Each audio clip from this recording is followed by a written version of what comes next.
정크도서관입니다. 오늘은 온슬로트에 대해서 이야기해보겠습니다. 온슬로트는 엑스맨에서 나온 빌런이지만 사기적인 힘으로 엑스맨, 어벤져스, 판타스틱4 등 모두 모여 싸웠던 슈퍼빌런이죠. 하지만 설정이 워낙 빈약해서인지 독자들에게 온슬로트 에피소드는 완전히 외면당했고 결국 현재까지 등장하는 일은 없었습니다. 그래도 슈퍼빌런에서는 빠뜨릴 수 없기에 한번 알아보겠습니다. 그럼 시작합니다. 찰스 자비의 교수의 엑스맨과 매그니토의 뮤턴트들은 계속해서 서로를 적대시하며 크고 작은 전투를 계속하였습니다. 그러던 어느 날 매그니토와 그의 추종자들은 자신들의 목적을 위해서 수백 명의 일반 시민들을 무자비하게 죽이게 되고 이를 계기로 두 세력이 전력을 다해 싸우게 되죠.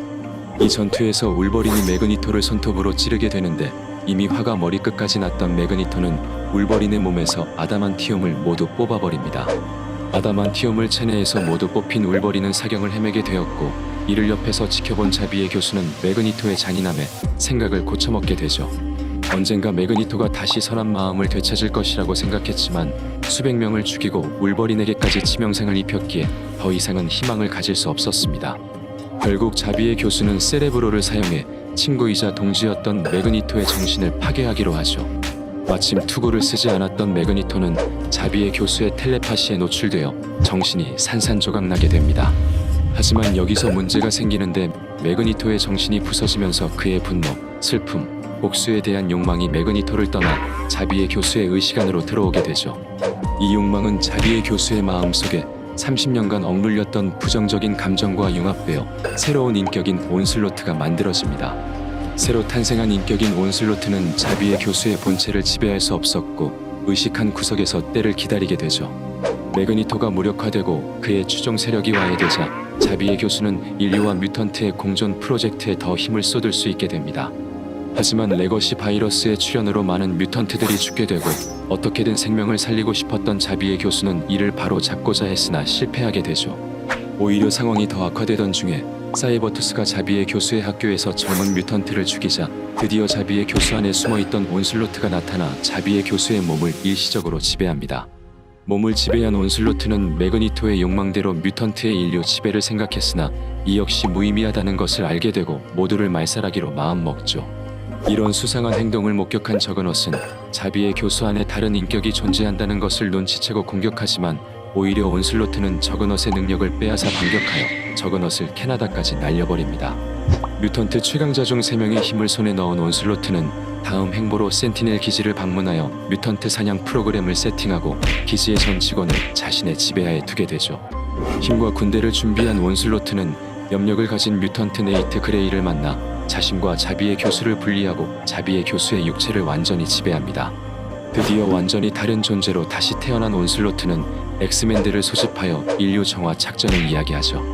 평소에 자비의 교수와는 너무 다른 모습의 수상했던 엑스맨들은 가짜 자비의 교수에게 저항하지만 온슬로트에게는 무력했고 오히려 능력을 빼앗기게 됩니다. 자신의 목적을 이루기 위해서는 현실 조종 능력을 가진 프랭클린 리차드가 필요하다는 것을 알게 되고 그를 납치하죠. 미스터 판타스틱과 인비저블 우먼의 아들이었던 프랭클린 리차드는 자신이 원하는 대로 세상을 조작할 수 있는 최강의 현실 조작 뮤턴트였습니다.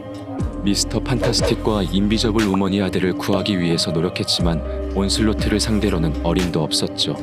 필요한 모든 힘을 얻은 온슬로트는 뉴욕으로 돌아와 센티넬을 작동시켜 맨하튼 주변을 지키게 하고 그 안에서 인류의 의식을 조종하려는 계획을 실행합니다. 이 계획을 눈치챈 엑스맨, 판타스틱4, 어벤져스가 맨하튼에 집결하고 드디어 온슬로트와 싸우기 시작하죠. 수많은 히어로들이 사망하고 나서야 온슬로트와 자비의 교수를 분리하는 데 성공합니다. 하지만 온슬로트는 자신의 힘으로 갑옷을 만들고 스스로 에너지화하여 전보다 더 강한 힘을 낼 수 있게 되었죠. 모든 히어로들이 쓰러지고 마지막 남은 진 그레이는 최후의 수단으로 헐크의 의식을 날려버려 분노로 가득 차게 만듭니다. 한계가 없어진 헐크는 온슬로트와 혼자서 싸우게 되죠. 그리고 온슬로트를 보호하고 있던 갑옷을 박살냅니다. 하지만 에너지로 이루어진 본체에는 어떤 영향도 없었고 이제 물리력으로는 데미지를 줄 수 없게 되죠. 다시 온슬로트에게 압도당하고 있을 때 네이트 그레이와 프랭클린 리처드는 힘을 합쳐 온슬로트의 에너지를 사방으로 흩어지게 만들고 이때 살아남은 히어로들이 각자 조각을 자신의 몸에 넣어서 소멸시키게 됩니다.